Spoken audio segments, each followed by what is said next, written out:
guys, what's up? Killjoy Jake here, and instead of having friends, I have that little boy Samuel who I kind of want to hit over the head with a mallet. Today we're going to be talking about the possible Babadook number 2, maybe possibly coming out soon. We're going to get into it real soon, but first I'm going to need you guys to like this video and subscribe to Killjoy Jake for more horror content. Now, let's get into it. The Babadook is a 2014 film directed by Jennifer Kent, and it's about a widow who struggles with grief and her obnoxious son, Samuel. Sam is constantly building weapons to defend himself from the monster that lives in his closet. He makes his poor mother check underneath his bed and in every nook and cranny of his room to make sure no monsters are lurking about. One day, a creepy-looking book shows up in their house called The Babadook, and it looks like a collaboration between Dr. Seuss and Stephen King. Ouch. After throwing out the book and having it show up again at their door the next day, Amelia starts realizing something horrifying has been set loose upon her and her family. The Babadook is based off of a short film also created by Jennifer Kent in 2005 called Monster, with about the same plotline.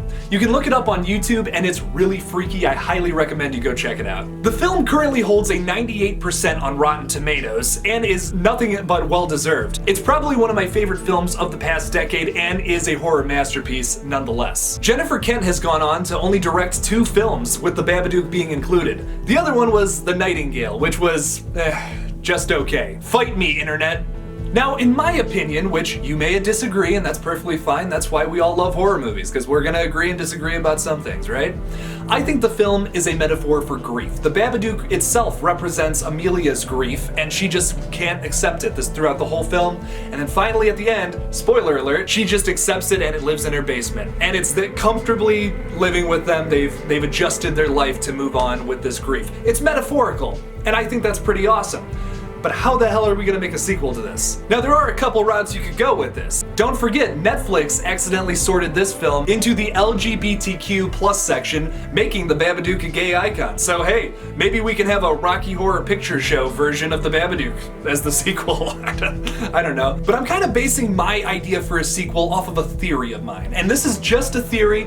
It probably could be debunked one way or another. There are multiple scenes in the film where we see the Babadook in different places, not around Amelia.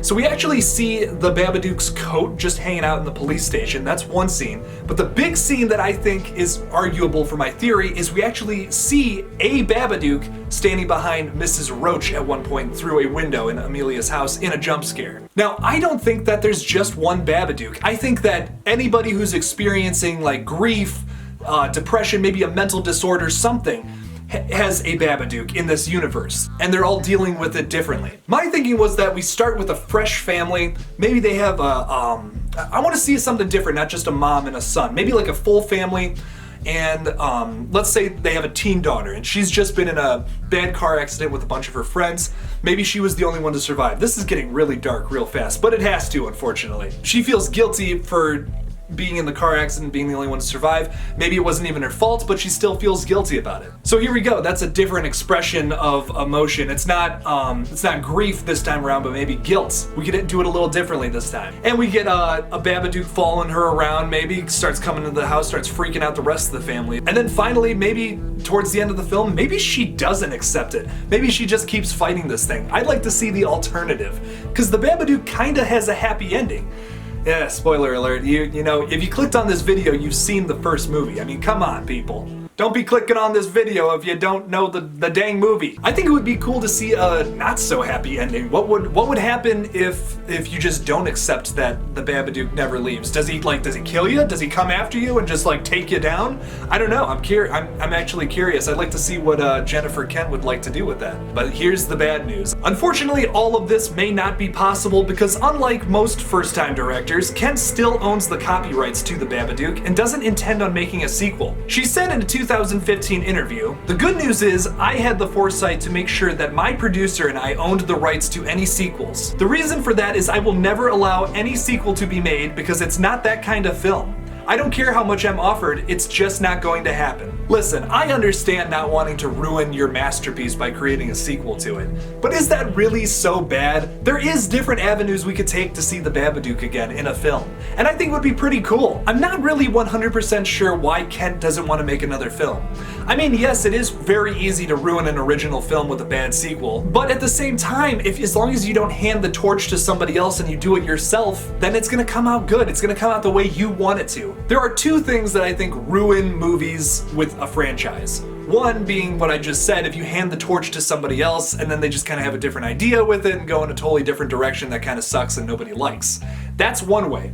But then there's also the It Chapter 2 factor, as I like to call it. Sometimes when you're basing your film off of something else, a book for example, you have to follow a certain route and you have to get to a certain point, and that's kind of what happened with the It series. The first It is a really good movie because it's just a straight up horror movie. You don't have to have all this crazy lore attached to it like how the second one unfortunately did, because it was following a guideline to get to a certain point. I think Andy Muschietti should have just went his own way, kind of just wrote his own story instead of trying to follow the book almost to a T with that film. Sorry, side rant over. Let's get back to the Babadook. I unfortunately don't think it's going to happen. Kent just does not seem interested in making a sequel, and if someone else was to do it, it might just be a piece of total dog shit. So maybe it's better that we don't have a sequel. But then again, my idea I think is pretty cool. I mean, maybe hand the torch over to me, but then again, maybe I'm one of those douchebags who's just totally gonna ruin it for everybody. I don't know.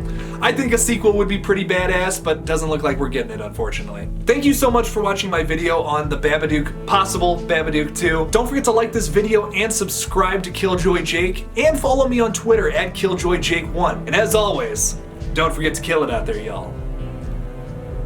Finger guns.